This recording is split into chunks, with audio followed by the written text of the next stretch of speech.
ಜಾರಕಿಹೊಳಿ ಅವರ ಈ ಪ್ಲಾನಿಂಗಿಗೆ ಡಿ.ಕೆ. ಶಿವಕುಮಾರ್ ಅವರೇನಾದರೂ ಕೌಂಟರ್ ಪ್ಲಾನಿಂಗ್ಗಳನ್ನು ಮಾಡ್ಕೊಳ್ತಿದ್ದಾರೆ ಅನ್ನೋದಾದ್ರೆ ಯಾವ ರೀತಿಯಾಗಿ ಇರಬಹುದು ಅನ್ನೋದಕ್ಕೆ ಸಂಬಂಧಪಟ್ಟ ಒಂದಷ್ಟು ಅಂಶಗಳನ್ನು ಗಮನಿಸ್ತಾ ಹೋಗೋಣ. ಕಾಂಗ್ರೆಸ್ನಲ್ಲಿ ಮುಂದಿನ ಸಿಎಂ ಸ್ಥಾನ ಪಡೆಯೋಕೆ ಪೈಪೋಟಿ ಜೋರಾಗಿ ನಡೀತಲೇ ಇದೆ. ಬೆಂಗಳೂರಿನಲ್ಲಿ 40 ನಿಮಿಷಗಳ ಕಾಲ ಮಲ್ಲಿಕಾರ್ಜುನ್ ಖರ್ಗೆ ಡಿ.ಕೆ. ಶಿವಕುಮಾರ್ ಅವರ ನಡುವೆ ಚರ್ಚೆಯಾಗಿದೆ. ಕಳೆದ 2 ದಿನಗಳ ಹಿಂದೆ ಮಲ್ಲಿಕಾರ್ಜುನ್ ಖರ್ಗೆ ಅವರು ಬಂದರು ರಾಜ್ಯಕ್ಕೆ, ಇನ್ನೊಂದು 2 ದಿನ ಇರ್ತಾರೆ ಅನ್ನೋ ಮಾಹಿತಿ ಇದೆ. ಸಾಲು ನಾಯಕರು ಮಲ್ಲಿಕಾರ್ಜುನ್ ಖರ್ಗೆ ಅವರನ್ನ ಭೇಟಿಯಾಗುವ ಪ್ರಯತ್ನವನ್ನ ಮಾಡಿದ್ರು ಅಚ್ಚರಿ ಇಲ್ಲ. ಇಂಥದ್ರಲ್ಲಿ ಡಿ.ಕೆ. ಶಿವಕುಮಾರ್ ಅವರು ಭೇಟಿಯಾಗಿರೋ ಸಂದರ್ಭದಲ್ಲಿ ನಮಗೆ ಸಿಕ್ಕ ಫೋಟೋದಲ್ಲಿ ಕೇವಲ ಒಂದು ಬಿಲ್ಡಿಂಗ್ನ ಪ್ಲಾನ್ ರೀತಿಯಾದ ಒಂದು ಫೋಟೋ, ಅದನ್ನ ಇಟ್ಕೊಂಡು ಡಿ.ಕೆ. ಶಿವಕುಮಾರ್ ಅವರು ಖರ್ಗೆ ಅವರು ಚರ್ಚೆ ಮಾಡ್ತಿದ್ದಾರೆ ಅಂತ ಹೇಳಿ. ಆದರೆ ಕೇವಲ ಇದಿಷ್ಟೇ ಟಾಕಿಗೆ ಸೀಮಿತವಾಗಿರುತ್ತಾ ಈ ಭೇಟಿ?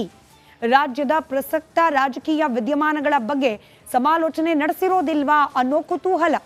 ಸಿಎಂ ಸಿದ್ದರಾಮಯ್ಯ ಬಣದ ಸಚಿವರ ಸಭೆ, ಅದರಲ್ಲೂ ದಲಿತ ಸಮುದಾಯದ ನಾಯಕರ ಸಭೆ, ಇದ್ದಕ್ಕಿದ್ದ ಹಾಗೆ ಆಕ್ಟಿವ್ ಆಗಿರುವ ಜಾತಿ ಜನಗಣತಿಯ ಜಟಾಪಟಿ, ಇದೆಲ್ಲವನ್ನ ಗಮನಿಸಿ ಡಿ.ಕೆ. ಶಿವಕುಮಾರ್ ಅವರು ತಮಗಾಗ್ತಿರುವ ಅಸಮಾಧಾನವನ್ನ ಮಲ್ಲಿಕಾರ್ಜುನ್ ಖರ್ಗೆ ಅವರ ಮುಂದೆ ವ್ಯಕ್ತಪಡಿಸಿರೋದಿಲ್ವಾ ಅನ್ನೋ ಅನುಮಾನ.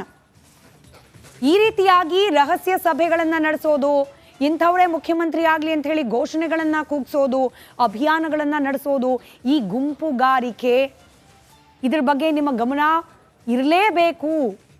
ಈ ರೀತಿಯಾದ ಗುಂಪುಗಾರಿಕೆ ಆಗ್ತಾ ಇರೋದ್ರ ಬಗ್ಗೆ ಪಾರ್ಟಿಯ ಹೈಕಮಾಂಡ್ ಗಮನ ಕೊಡಲೇಬೇಕು ಅನ್ನೋ ವಿಚಾರವನ್ನ ಡಿ.ಕೆ. ಶಿವಕುಮಾರ್ ಅವರು ಪ್ರಸ್ತಾಪ ಮಾಡಿರೋದಿಲ್ವಾ? ಆಶ್ಚರ್ಯ ಇದ್ದೇ ಇದೆ.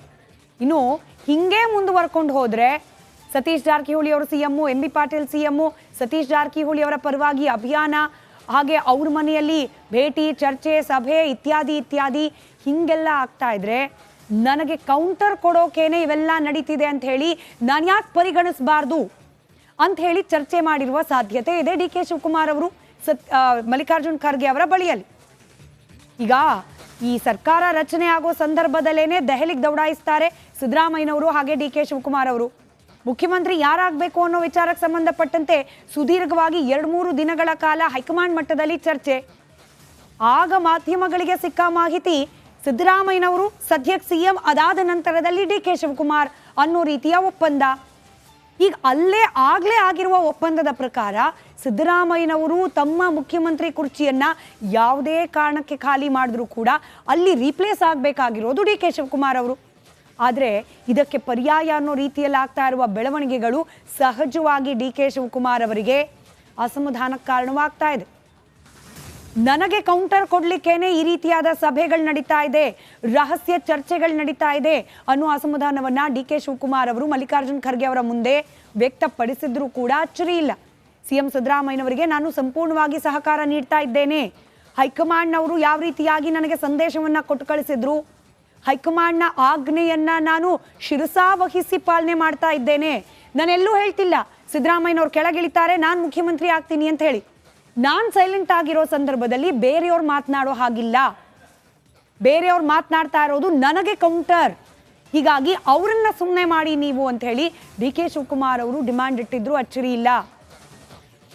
ಇನ್ನು ಮುಂದೆ ಏನಾದರೂ ಇದೇ ರೀತಿಯಲ್ಲಿ ಆದರೆ ಬೆಳವಣಿಗೆಗಳು, ನಾನು ಕೂಡ ಮಾತನಾಡುವ ಪ್ರಸಂಗ ಬಂದರೂ ಬರಬಹುದು ಅನ್ನೋ ವಾರ್ನಿಂಗ್ ಏನಾದರೂ ಸಂದೇಶದ ರೂಪದಲ್ಲಿ ರವಾನೆ ಮಾಡೋ ಪ್ರಯತ್ನವನ್ನು ಮಾಡಿದ್ರ ಡಿ.ಕೆ. ಶಿವಕುಮಾರ್ ಅವರು. ಸಿದ್ದರಾಮಯ್ಯನವರು ಅನಿವಾರ್ಯವಾಗಿ ಕೆಳಗಿಳಿಯೋ ಪರಿಸ್ಥಿತಿ ಬಂದರೂ ಕೂಡ ಸಿದ್ದರಾಮಯ್ಯನವರ ಆದಿಯಾಗಿ, ಹೈಕಮಾಂಡ್ ನಾಯಕರ ಆದಿಯಾಗಿ ಎಲ್ಲರೂ ಕೂಡ ನನಗೆ ಬೆಂಬಲಿಸಬೇಕು, ನನ್ನನ್ನು ಹೊರತಾಗಿ ಪರ್ಯಾಯ ನಾಯಕತ್ವ ಅನ್ನೋ ಚರ್ಚೆ ಪಕ್ಷದ ಒಳಗಾಗಕೂಡ್ದು ಅನ್ನೋ ಸಂದೇಶವನ್ನು ರವಾನೆ ಮಾಡೋ ಪ್ರಯತ್ನವನ್ನು ಮಾಡಿದ್ರ ಕನಕಪುರದ ಬಂಡೆ. ಸಿದ್ದರಾಮಯ್ಯನವರಿಗೆ ನೀವು ಈಗಲೇ ಅಲರ್ಟ್ ಮಾಡಬೇಕು. ಸತೀಶ್ ಜಾರಕಿಹೊಳಿ ಅವರು ಸಿದ್ದರಾಮಯ್ಯನವರಿಗೆ ಆಪ್ತರಿದ್ದಾರೆ.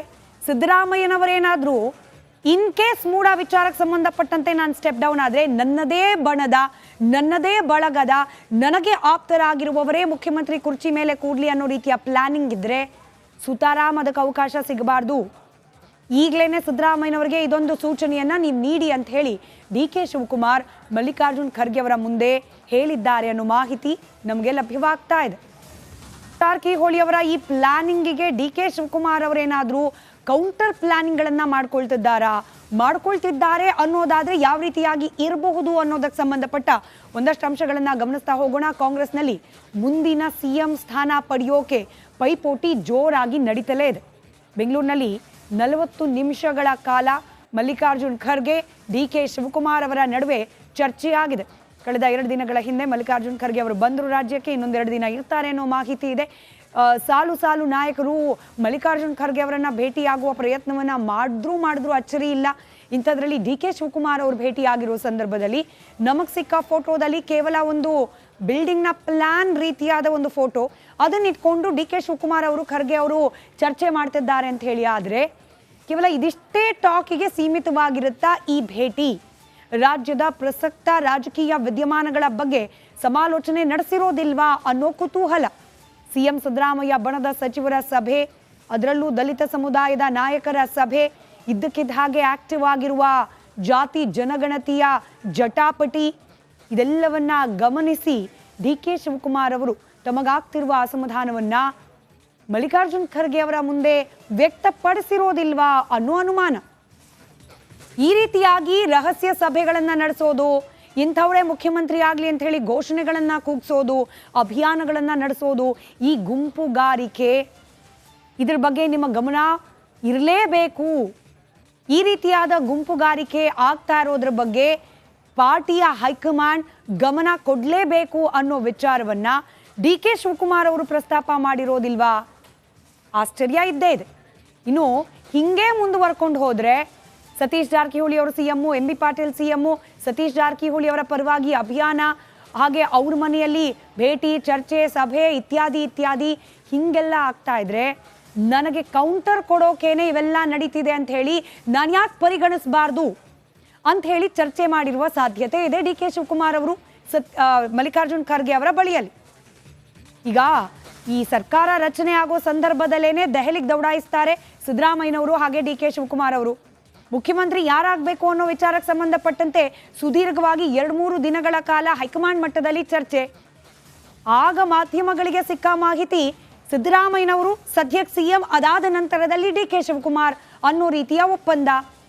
ಈಗ ಆಗ್ಲೇ ಆಗಿರುವ ಒಪ್ಪಂದದ ಪ್ರಕಾರ ಸಿದ್ದರಾಮಯ್ಯನವರು ತಮ್ಮ ಮುಖ್ಯಮಂತ್ರಿ ಕುರ್ಚಿಯನ್ನ ಯಾವುದೇ ಕಾರಣಕ್ಕೆ ಖಾಲಿ ಮಾಡಿದ್ರು ಕೂಡ ಅಲ್ಲಿ ರೀಪ್ಲೇಸ್ ಆಗಬೇಕಾಗಿರೋದು ಡಿ ಕೆ ಶಿವಕುಮಾರ್ ಅವರು. ಆದರೆ ಇದಕ್ಕೆ ಪರ್ಯಾಯ ಅನ್ನೋ ರೀತಿಯಲ್ಲಿ ಆಗ್ತಾ ಇರುವ ಬೆಳವಣಿಗೆಗಳು ಸಹಜವಾಗಿ ಡಿ ಕೆ ಶಿವಕುಮಾರ್ ಅವರಿಗೆ ಅಸಮಾಧಾನಕ್ಕೆ ಕಾರಣವಾಗ್ತಾ ಇದೆ. ನನಗೆ ಕೌಂಟರ್ ಕೊಡ್ಲಿಕ್ಕೇನೆ ಈ ರೀತಿಯಾದ ಸಭೆಗಳು ನಡೀತಾ ಇದೆ, ರಹಸ್ಯ ಚರ್ಚೆಗಳು ನಡೀತಾ ಇದೆ ಅನ್ನೋ ಅಸಮಾಧಾನವನ್ನ ಡಿ ಕೆ ಶಿವಕುಮಾರ್ ಅವರು ಮಲ್ಲಿಕಾರ್ಜುನ್ ಖರ್ಗೆ ಅವರ ಮುಂದೆ ವ್ಯಕ್ತಪಡಿಸಿದ್ರು ಕೂಡ ಅಚ್ಚರಿ ಇಲ್ಲ.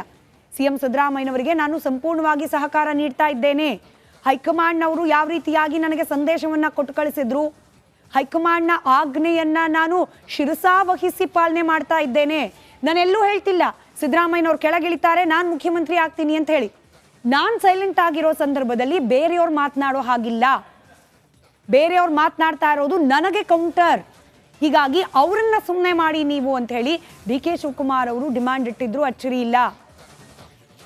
ಇನ್ನು ಮುಂದೆ ಏನಾದರೂ ಇದೇ ರೀತಿಯಲ್ಲಿ ಆದರೆ ಬೆಳವಣಿಗೆಗಳು, ನಾನು ಕೂಡ ಮಾತನಾಡುವ ಪ್ರಸಂಗ ಬಂದರೂ ಬರಬಹುದು ಅನ್ನೋ ವಾರ್ನಿಂಗ್ ಏನಾದರೂ ಸಂದೇಶದ ರೂಪದಲ್ಲಿ ರವಾನೆ ಮಾಡೋ ಪ್ರಯತ್ನವನ್ನ ಮಾಡಿದ್ರ ಡಿ ಕೆ ಶಿವಕುಮಾರ್ ಅವರು.